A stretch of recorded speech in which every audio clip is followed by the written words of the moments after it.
Sometimes the best journey doesn't start with a plan. খুব ভোরে হাঁটা শুরু করি, বাতাসটা ঠান্ডা কিন্তু অদ্ভুত শান্ত।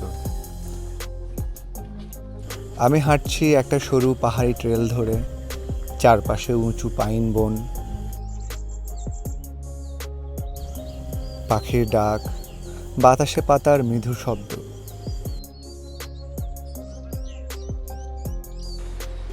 ডান পাশে একটা নদী বয়ে যাচ্ছে, বরফ গলা নদী, স্বচ্ছ, ঠান্ডা। এই শব্দটা শুনলে বোঝা যায় you are deep in the Himalayas.